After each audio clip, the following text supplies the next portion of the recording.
and welcome to National Focus. I'm Kimani.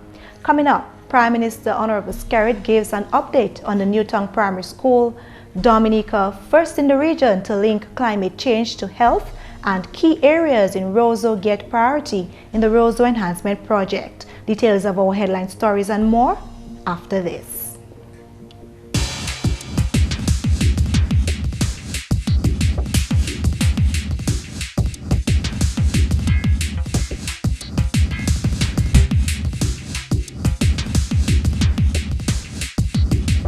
You're watching GIS.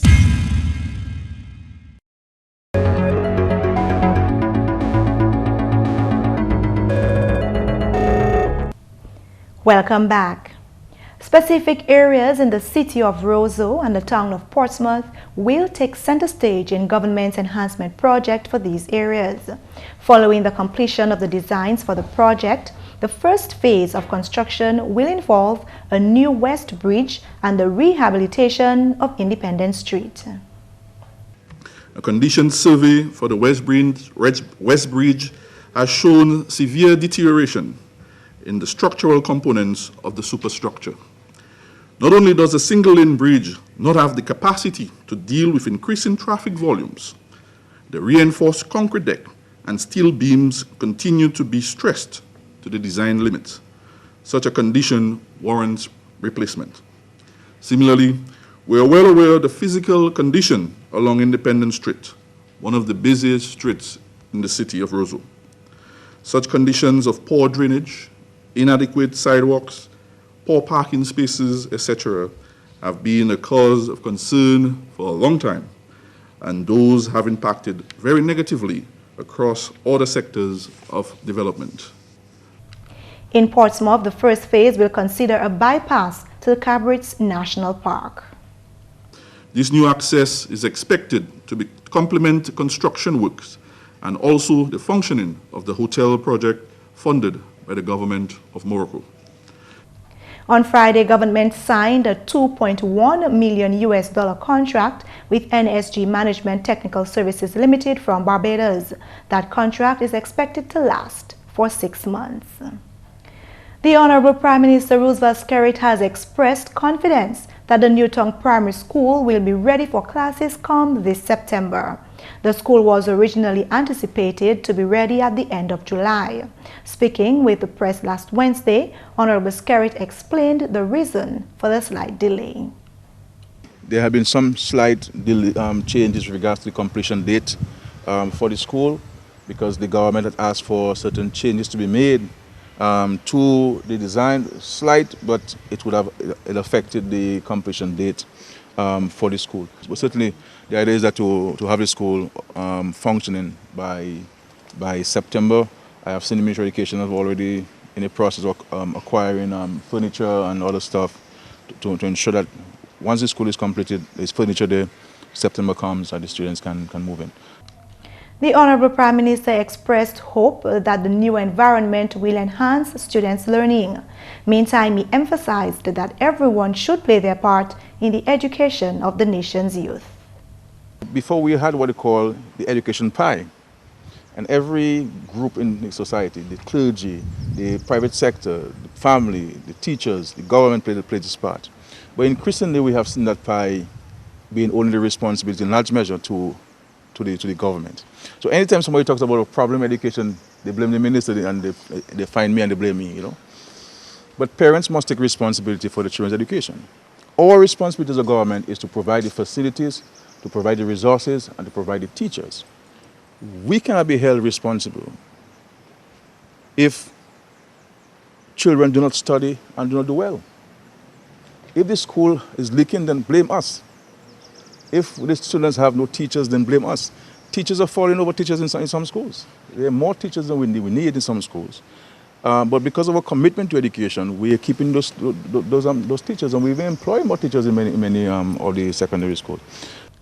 The school is a gift from the government of the People's Republic of China to the government of Dominica. Honorable Skerrit expressed gratitude to the Chinese government for its extraordinary gift to Dominica's education sector. In more news, recognizing the need for a national plan to deal with health issues resulting from climate change, the Ministry of Health met to discuss with stakeholders last Wednesday, June 3rd.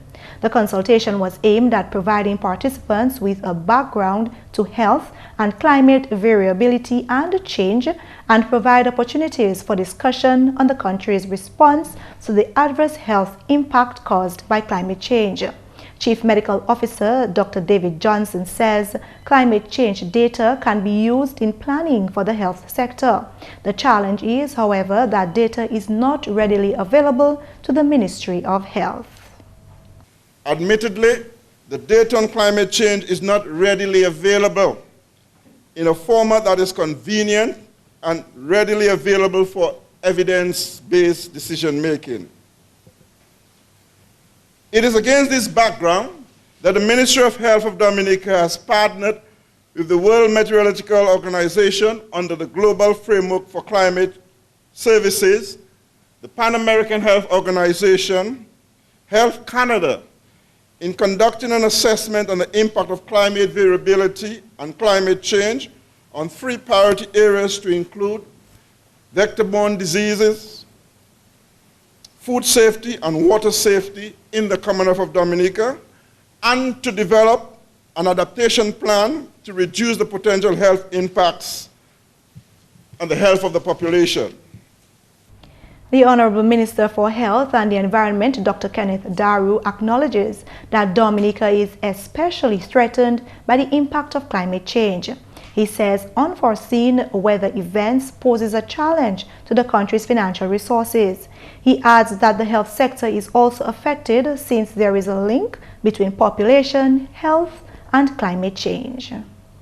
Weather and climate conditions also have strong influences on the occurrence and distribution of some of the most important infectious disease burdens, such as diarrhea, malaria, and other vector-borne and waterborne diseases, particularly on our vulnerable populations, our poor farming, fishermen, etc., indigenous people. Most importantly, weather and climate affect the natural and managed ecological services that underpin population health, including the availability of fresh water and agricultural production as determinants of food, water security, shelter. So these extreme weather events and climate variability and long-term climate change pose important challenges to the performance and management of health systems and healthcare. The Pan American Health Organization assisted Dominica to conduct several assessments, and a draft plan of action was developed in 2014, leading up to this national consultation.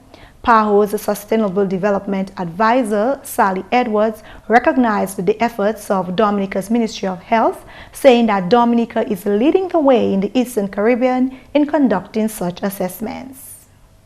I would like to commend Dominica for their vision in not only developing a National Climate Change Steering Committee, but including health within that steering committee, which is often a sector that is forgotten, and certainly in some of your neighboring countries is forgotten. And I think you have a great leader at your helm who happens not only to be the Minister of Health, but also the Minister of Environment. So I think you are on a great path, and I know that the 3 members of the Ministry of Health sitting at your head table have a great interest in this subject and have been very forceful in their work on climate change. National consultant Marielle Verret, who spearheaded the assessments, also praised Dominica for being first in the Caribbean to link health to climate change. She says Dominica's assessments will be used as a template for the rest of the region. Honorable Prime Minister Roseau Skerrit has empathized with the People's Republic of China in the wake of a ferry disaster on the Yangtze River on June 1st. A Chinese cruise ship carrying more than 450 people capsized during a storm on the river. To date, more than 400 bodies have been discovered. This time I would like to extend our own condolences to the government and people of China, and specifically the families of the disaster which happened on the Yangtze River. a couple of days ago. One life loss is too many, far more for 400 people who have not been accounted for. So we understand, notwithstanding the size of the population in China, every life is important. And 400 lives and 400 families have been affected.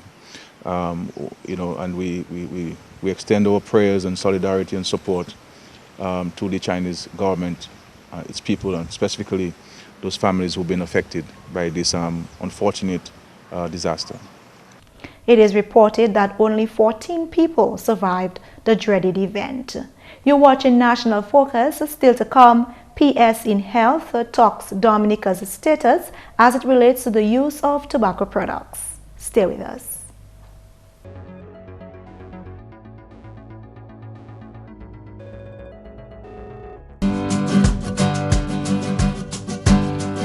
Did you know the Caribbean Court of Justice is 2 courts in 1? The CCJ has 2 functions: an original jurisdiction, which deals with your right to move between CARICOM countries freely and your right to move your money and your business. This is the basis of the CARICOM Single Market and Economy, CSME, and the revised Treaty of Chaguaramas, and an appellate jurisdiction to hear appeals from courts of those countries which decide to use it as their final court of appeal and no longer go to the Privy Council. All CARICOM member states who have signed the agreement establishing the CCJ are members of the CCJ.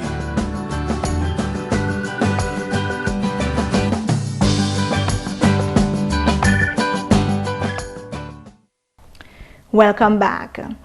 On Tuesday, Senior Met Officer Fitzroy Pascal reported on the nation's 2015 hurricane season predictions.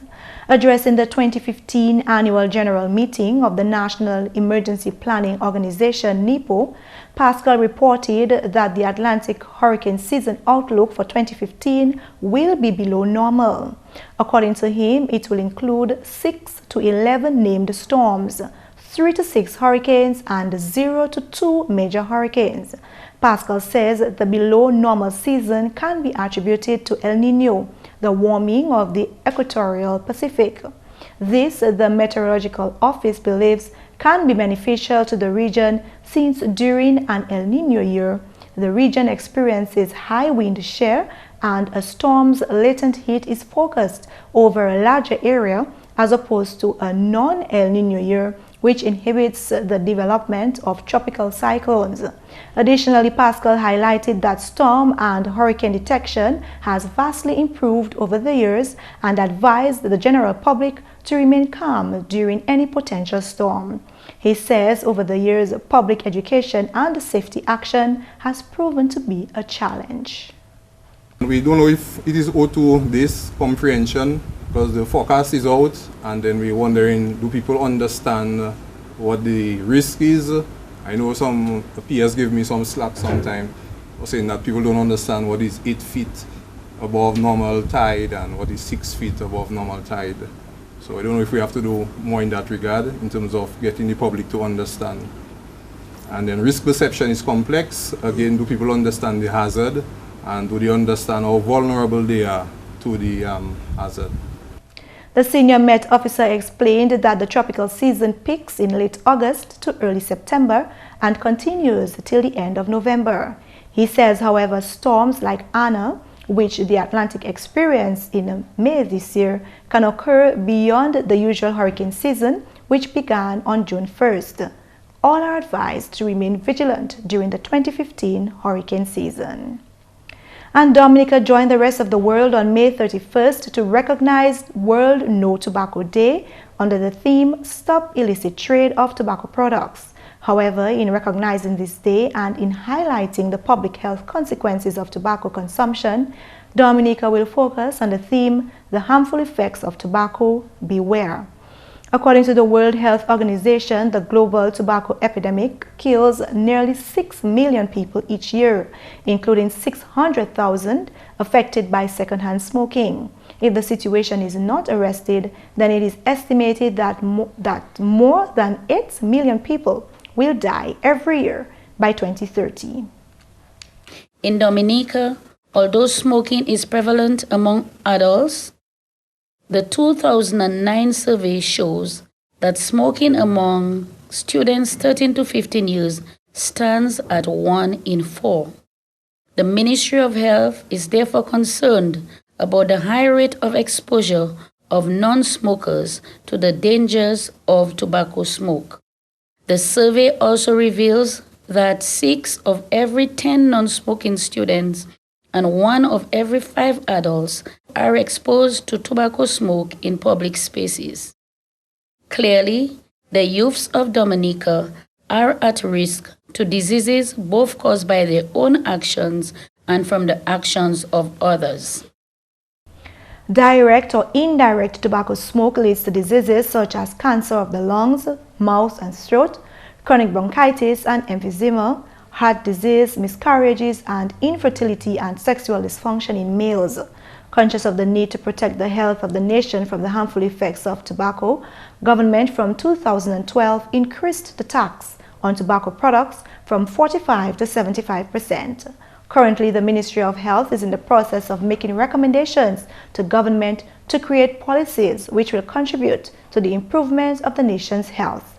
The Ministry of Health has planned a month of activities for No Tobacco Day, which will include public education, media discussions, town hall meetings, and a poetry competition.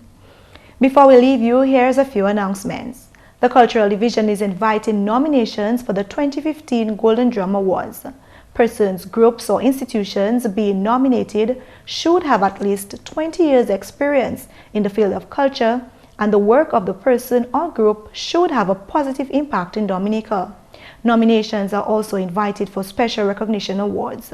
Special Recognition Awards are issued to such persons, groups, and institutions who have made a contribution in culture for less than 20 years, and to those who have achieved notable success in a particular field of arts and culture. Nomination forms are available at the Old Mill Cultural Center, the Oracles of Culture, and the Ministry of Culture at the government headquarters. All nominations should reach the Division of Culture at Old Mill, Kenfield by Monday, June 30th, 2015. And the Ministry of Tourism and Urban Renewal invites all business owners, residents, and landowners of the city of Roseau to a very important stakeholder consultation to be held on Thursday, June 11, 2015 at 5 p.m. at the Oracles of Culture. The purpose of the meeting is to discuss matters relating to a proposed Urban Renewal Month project in keeping with urban renewal efforts towards enhancement of the city of Roseau. The Ministry of Tourism and Urban Renewal solicits your attendance and valued contribution at this important meeting. And that's the English news. McPherson St. Luce is next with Creole highlights. Think water, think life. Water refreshes, restores, cleans, and enhances growth. Potable water is a benchmark for development. DOWASCO is serious about its mandate to ensure easy access to potable water island-wide and provide sewage services for a cleaner environment. DOWASCO is your water and sewage company.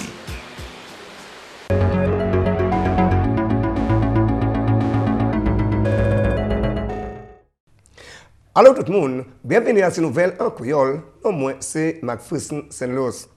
Premièrement, le gouvernement Dominique fait de l'eau available pour la communauté sylvénia et puis des sports par septembre l'année là. Parole cela sorti du ministre management de l'eau, Honorable Reginald Austrie. C'est le ministre Austrie, d'autres communautés qui reçoivent de l'eau.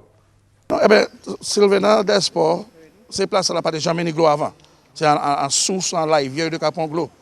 Et nous, un projet qui est à présent, nous avons essayé de mener l'eau en Belle, Sylvénia, Desport, Corona, c'est place là ça. Et là, nous finissons faire ça. Nous avons presque 100% dominicains qui ont accès pour taper l'eau. Et ça inclut aussi Grande Savane. Grande Savane, là, presque la partie jamais ni l'eau.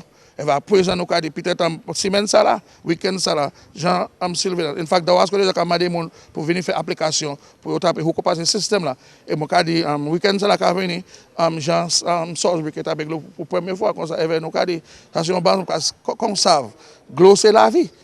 Ou ça fait ça clété, mais ou pas ça fait sans l'eau. Et l'eau c'est la vie. Et nous faire certain que tout dominicain qui a une opportunité pour ça taper l'eau depuis ouvrir l'eau. En notre nouvelle, compagnie Domlec fait présentation $10 000 l'argent nous pour Education Trust Fund. Présentation là pour place semaine passée en l'Office éducation au Roseau. General Manager Domlec Botilia Mackenzie présenté Ministre de l'Éducation Honorable Peter Saint-Jean et puis l'argent là. Ça nous fait, c'est nous bas Education Trust Fund $10 000 et puis ça c'est pour aider yo et pour bas éducation pour les enfants qui sont sortis de l'école primaire pour aller à l'école secondaire.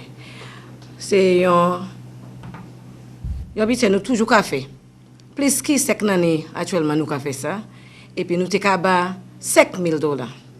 Mais nous décidé l'année ça nous ka ba 10 000, nous ka doublé et puis nous ka ba 10 000 parce que nous connaissons éducation bien important pour les enfants.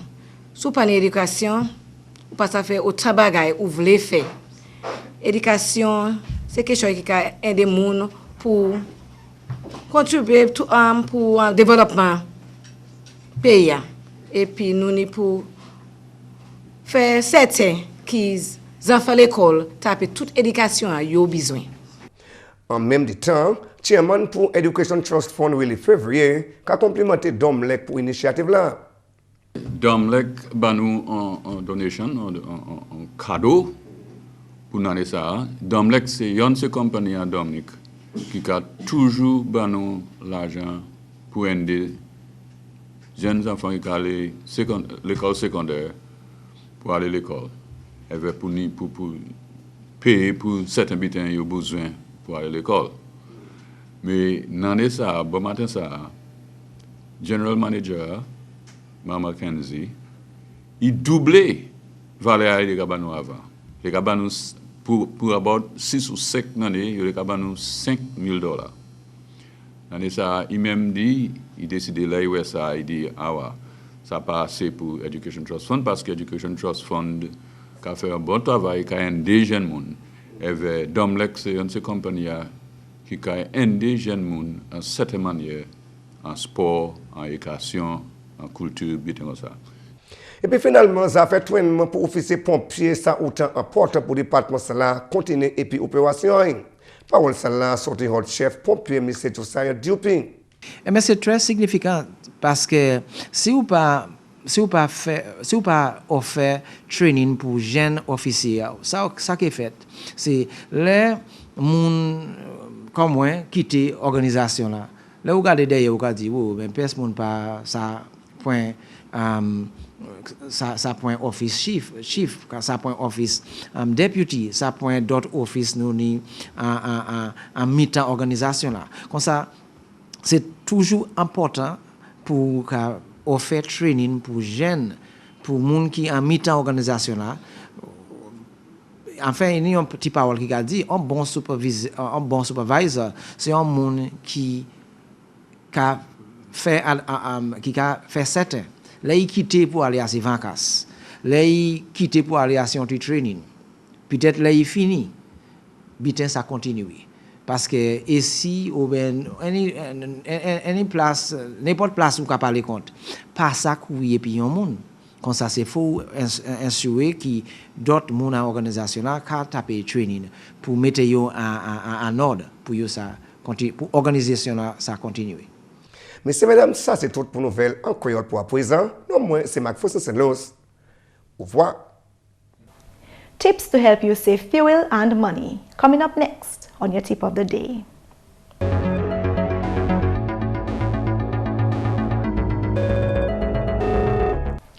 Did you know that the way you drive and the condition of your car has an impact on the amount of fuel you use?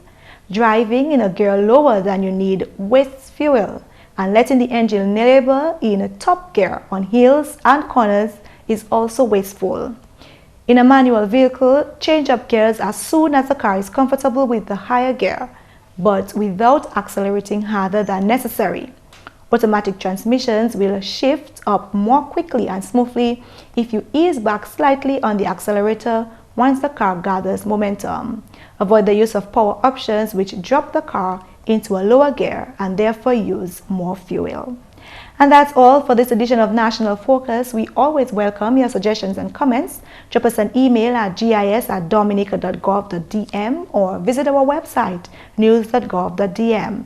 Like our Facebook page, facebook.com/GIS News Dominica, and follow our Twitter at GIS Dominica. You can also catch up on past National Focus newscasts on our GIS Dominica YouTube channel.